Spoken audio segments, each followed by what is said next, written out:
What's up, guys? Welcome back to Two Geeks in a Seat. Anyway, we are going to be reading and talking about the book Hunters in the Snow by Tobias Wolfe. The publication was 1981, and this genre of the short story is literary fiction. Okay, and the first question we're going to be discussing today is how does the cold environment of the story... What? Cold house... Oh, I have missing words. How does the cold, hostile environment of the story relate to its overall meaning? You can do this for 15 minutes. I don't know. How does it relate? So first of all, no one likes to be cold. If it was a hot, sunny day, it would have a happy undertone. Instead, with it being cold and snowy, it has a dark undertone. We should legitimately make a podcast together. Honestly, I hate being cold. Like, I'm being so for real. Honestly, Amanda, I hate being cold. Like, every time it gets cold, I am prone to screaming, I'm moving to Australia. Oh, without the spiders. Oh, I'm fine with spiders. They're all stupid if you zoom in on their eyes. And then also, that's the surface meaning, but if you go deeper to where the whales swim, its meaning is it reflects the group's cold demeanors towards each other. And an example of this is when, I'm not sure if this is Kenny or Frank who says this, it doesn't say it, but they're talking to Tub after Tub gets lost in the forest and he finds their way back. One of them says to him, "You were lost, big deal." He doesn't seem to care that his friend was lost in the woods. Lost in the Woods, that's a Frozen song. Around and find I am lost in the woods, north to south. Lost in the Woods. This is chaos. It's a good thing he's a fetal kid. And then another one is, this is Kenny who says this. This is when they first get into the woods and they're sitting there eating. Kenny says this to Tub. "Oh, pardon me, you're just wasting away before my very eyes." He's talking to Tub because they think Tub's on a diet. Imagine your friend saying that to you. I totally have friends who would say that to me. That's actually crazy. That's actually crazy. Or like when Tub was having trouble getting through the fence and they're just like, oh yeah, they're talking about it, yeah. And they didn't even help him. That's actually crazy. But they just watched him. And then when they started driving away with the truck, like like you don't wait for your friend, you make him jump on the back and then say, "Oh well, boo-hoo, you almost got left, you're a grown man." That's actually like that's crazy. That's crazy. Yeah, I mean, I'll do the same. Damn. I'd be like, it's a car, nerd. It's a truck, not a car. But what kind of truck? I don't know. A cyber truck. Ew. I feel like Kenny would drive a Tesla. He would drive a Tesla if they existed. Yeah. We are like so all over the place. And that's okay. That's why people like podcasts anyway. And then going back to no one likes to be cold. Yeah. They don't want to be out in the snow not getting anything, which is why, don't remember if it was Frank or Kenny, it's like, this is going to be like my first season where I don't shoot anything. Well, yeah, duh, he doesn't want to be out in the cold for no reason. Who would want to be? No, like if he's going to be out in the cold, he wants to do something. I want some deer jerky. I want some deer jerky. I want it now. But instead he's not getting it. All he's getting is karma. All he's getting is death, you know? Mm-hmm. And that is what leads to our next section of what we want to talk about. Is how like cruelty and shame plays a role throughout the characters in the story. Because throughout the story, like we're introduced to our main characters and what they are. When we are first introduced to Kenny and Frank, It's literally bullying almost hitting Tub with their truck because they thought it would be funny. Yeah. So here it comes into my little quote of the terrible things, just how cruel your friends can be to you at times. This is Please don't steal my quotes for my next question. I'm hoping this is not your quote.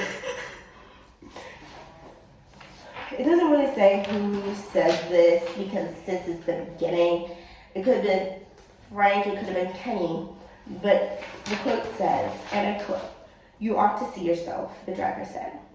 He looks, is that your quote? Just keep reading, it's fine. I don't think it is. He looks just like a beach ball with a hat on, doesn't he? Doesn't he, Frank? So this is Kenny talking. Yeah. Imagine you seeing your friend saying that he looks like a beach ball with a hat. This is not Harry Potter. I don't know why we have a deadly quote in here, but that's absolutely absurd. So, that's a role of cruelty that Kenny plays in this. And you can see like the light kind of shine on Kenny as he's like the ring leader of like the main bully of the story. And Frank just kind of plays along with it, but in the end they all take it too far. And then you can also talk about shame.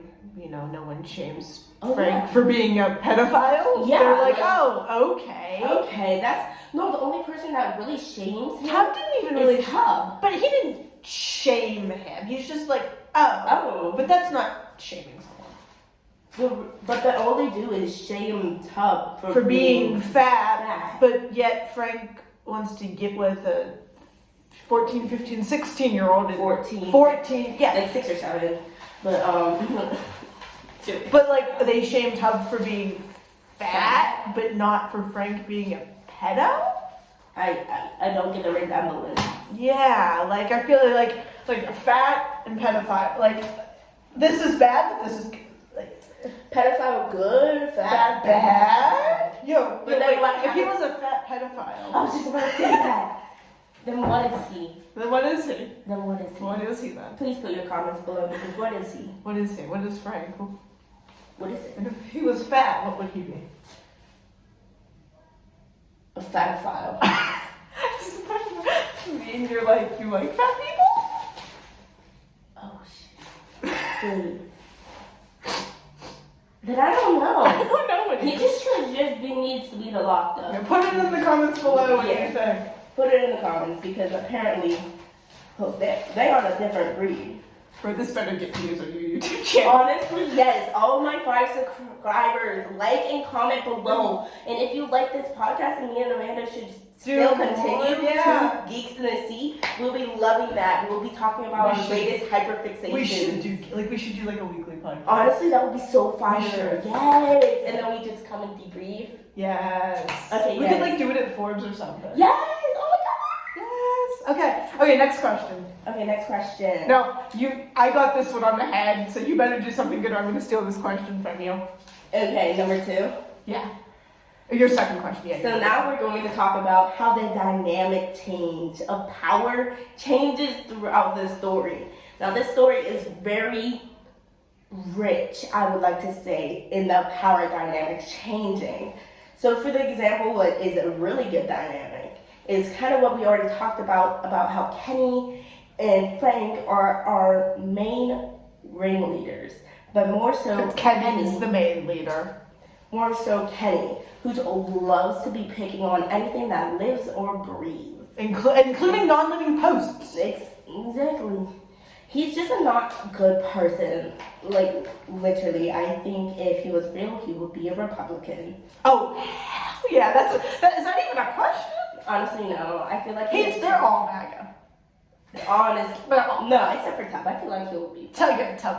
Maybe a Frank would be like... Frank is like teeter-totter. Like, it depends. Teeter-totter. It depends who's running. He'd be like, oh yeah, Trump, and then you go to the ballot and fill out Like, yeah. come on, my Harris. Does anyone see that? Where are my hunting buddies? Like, that's how I feel it would be. But the power dynamics, sticking back onto the topic, is Topic's no fun. I know. I didn't take my pills today. Obviously. But we start with Kenny holding all the power in the beginning by running Tub off the road, making fun of him, saying that he looks like a beach ball with a hat. That's actually crazy. Saving that one for later. He can't be that fat. He can't be that fat. Can't be that fat. He can't be that fat. Honestly. And then, so to add on what Shaylee's saying, one of the things I found in researching this question was the hunter-prey mentality. Ooh. You got a notification. That's from Starbucks. So the hunter-prey mentality, they all have it. At the beginning, Tub is the prey. And Kenny is the hunter. Frank's just kind of Frank. Frank is like... Frank's a hot dog. No, Frank is literally the, like, innocent... Frank's growing today. Frank is walking around as a hot dog. Yeah. Okay, and then they all, while Tub is the prey, they all have that hunter-prey mentality. And when the power dynamic changes from Tub being the prey to being the hunter is when Tub literally shoots Kenny. He becomes the hunter, and then Kenny becomes the hunted, and Frank is still just kind of a hot dog. Yeah, he's kind of like, let's just think about it for you new gens. Oh wait, this is not really new gen. It's Mr. Carey, old gen. Oh, okay, Mr. Hi. So let me break it down for you, okay, buddy? So here we have the mean girls. Regina George, we have... Oh my gosh. We have Regina George, we have Karen. He's a Heather. Kenny is a Heather.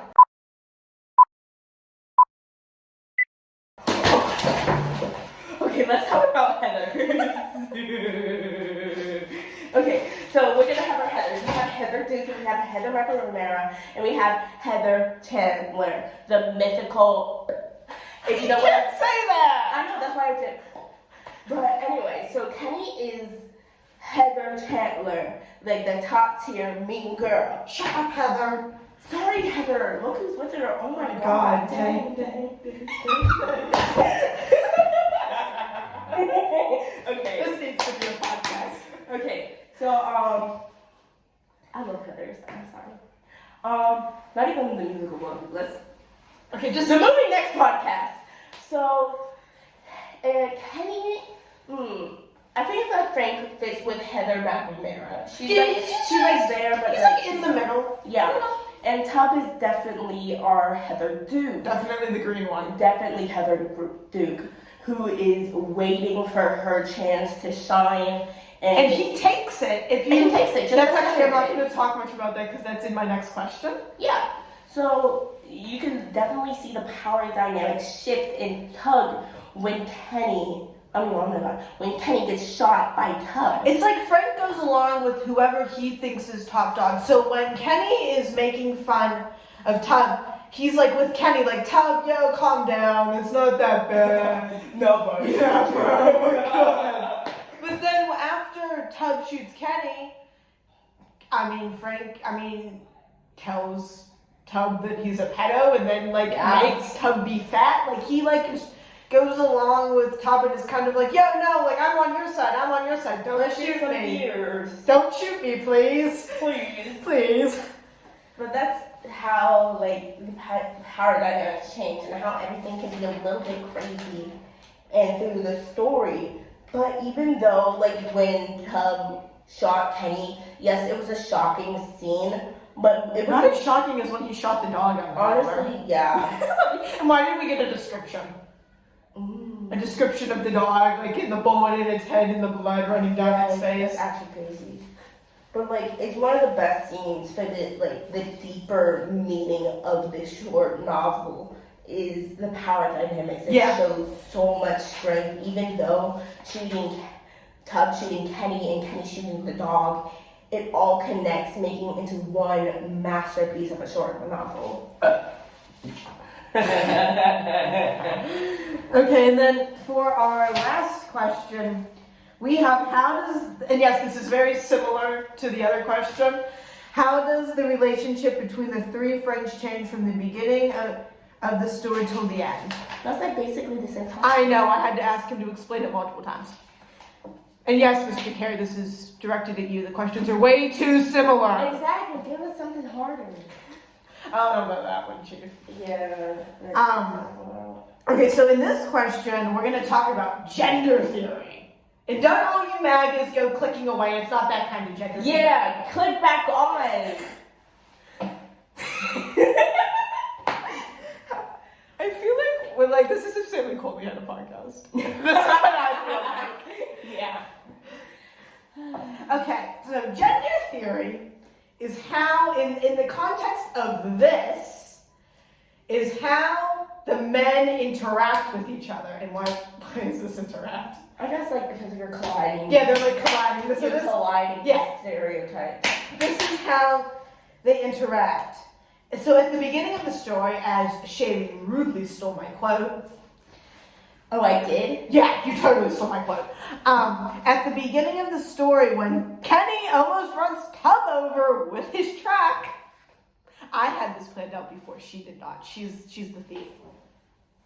I'm just a baby.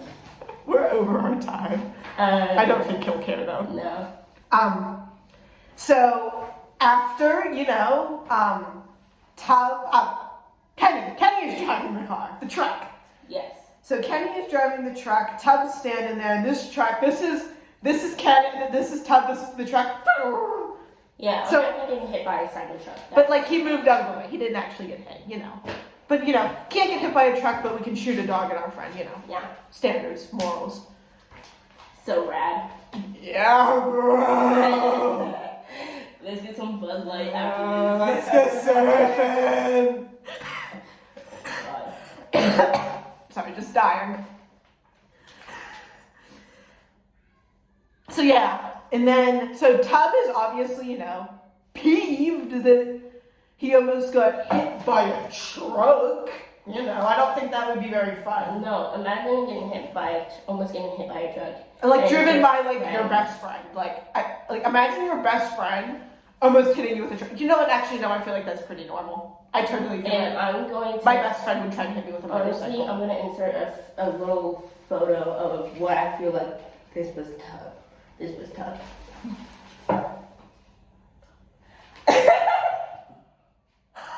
That's perfect. That's perfect. Okay, back to the main idea. Yes. So Tub is obviously, I thought someone was there, was mad that Kenny almost ran him over. So, and then this is when Kenny says, someone really stole my quote. Let's see, where is it? Crap, where is it? A beach ball with a hat on. And back to what we said before, how fat could he be? He cannot be a beach ball. Maybe a bowling ball. A bowling ball is actually crazy. I just imagine a bowling ball with two sticks. I'm gonna put it right here. You have to go through and edit this. Oh, I know. Okay. I'm gonna cry myself to sleep. Okay. And then, and Tub's pissed, Yeah. So then Kenny says, Frank tells Tub to be mellow. Kenny was just messing around. Well.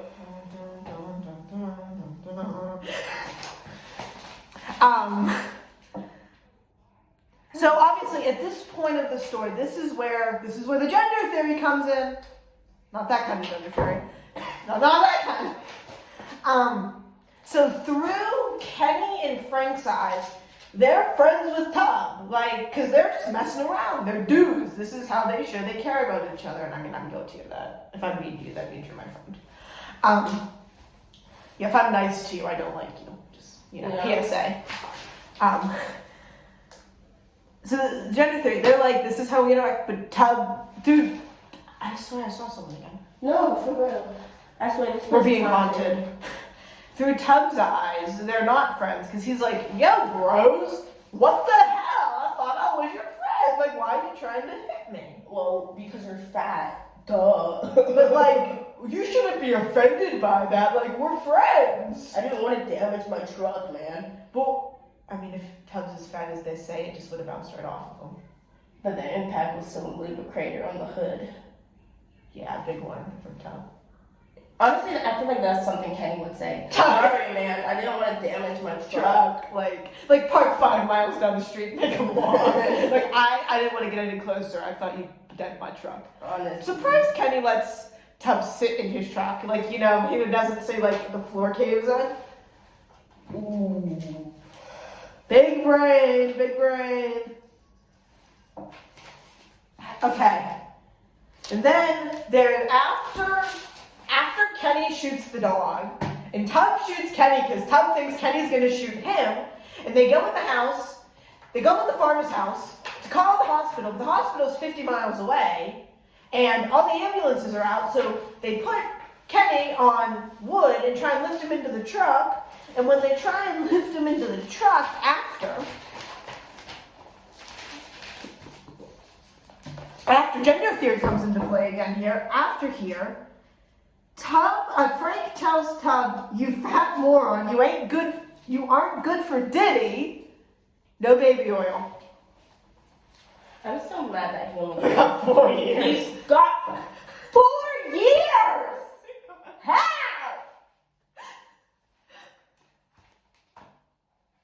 Like, that's like relevant. Thank you for ruining all these children's lives. Here's 4 years, buddies. Okay. Okay, I'm done. She's done ranting now. Okay, we can go back to the story. That's actually... So Tubb gets mad at Frank for this, obviously. So he lifts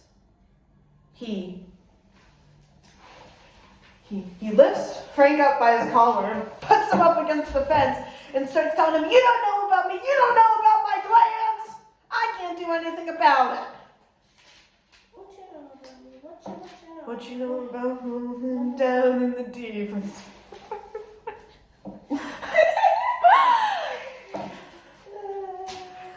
Okay, so he gets mad at him, he yells at him, and this is when, as we talked about earlier with her question, how Frank's just kind of there. He's a hot dog. He is a hot dog. He's rolling today. You know Roland's walking around in a hot dog costume, right? Of course he's walking around. Okay. That's why that's funny, because he's like... Here's me shoving him in my locker. Okay, next. Okay. So, this is when Tubb becomes the top dog. The alpha, the Regina George. I'm the alpha, I'm the leader, I'm the one to trust. We can't have those, that algorithm in the plus. Okay, and then crap. I so lost my train of thought. When Tubb gets... Yeah, okay, so Tubb becomes top dog, and Frank just kind of follows him, and Kenny's literally just like... dying. And then he just complains. I do have to say, though, they put him in the back of the truck, and he complains that he's cold, and they call him stupid. I know they did that to Tubb earlier, but it's still a fair argument. Like, he's bleeding out, and he's just in the back. I mean, they put a blanket on him. But he doesn't stay. Well, that seems like a him problem. Maybe he should have... Okay, but also, can't you at least put the guy who's bleeding out in the truck? Karma. Okay. So, and now through Tubbs' eyes, he's friends with at least Frank. Through Frank's eyes, he's friends with Tubb, but now through Frank's eyes, he realizes that he can't be such a jerk because Tubb will beat the out of him. Yeah. So, and then this is like the gender theory. This is gender theory again. Mm-hmm. So when Tubb stands up to Frank, that makes Frank respect Tubb. What is this? I don't know. You're trying to connect the dots. You know that, like, the timeline thing, we had to go like, poop, poop. No. Okay, never mind. Okay. You went to a different school. You went to a Catholic school. No, you went to a Lutheran I went school. to a Lutheran school. Yeah, she went to school right by my house. It's scary. Anyway, that's the story. Wake up. Wake up. Joe Bart. Wake up. Okay. Back on track. So that's gender theory. Frank then respects Tubb. Mm-hmm. And that's like how the friendship changes. It goes from Frank and Kenny thinking they're friends with Tubb to Tubb shooting Kenny, Tubb getting mad at Frank and making Frank respect him, and then apparently that respect earns you knowing that Frank's a pedo. Yep. Apparently, that's what friendship gets you nowadays. And even like when Kenny was laying in the back, bleeding out, he was still just trying to take back the power. Yeah, he was still complaining. He didn't want to give it up. He wanted to be the alpha And male. he wanted to be the alpha and wanted to regain his throne, but he was overthrown. He was bleeding out. He was literally overthrown. Literally. He was literally overthrown. Literally. And he still complains like, my feet are cold, my everything's And cold. none of this would have happened if he just told them that the farmer told him to shoot the dog. Like, secrets galore. Tub hides that he binge eats. Frank hides from Tub that he's a pedophile. And Kenny hides that he's supposed to shoot the dog. Like, this could have been all solved if everyone loved each other and the honesty. Okay, we live in America. Oh, yeah, you're right.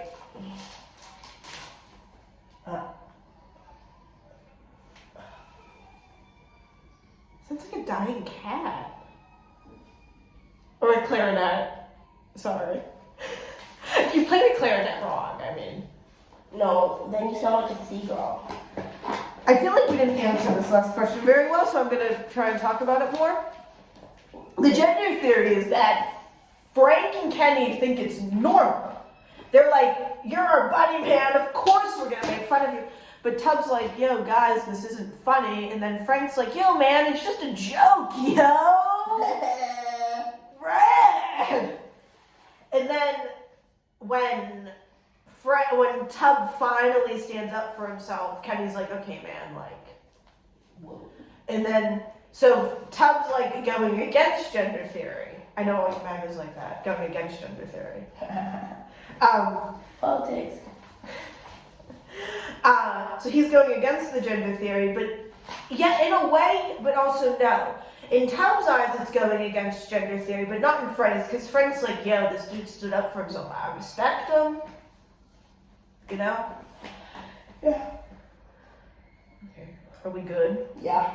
Do we end it with saying two geeks in a seat? Okay, guys, come back next week for Two Geeks in a Seat.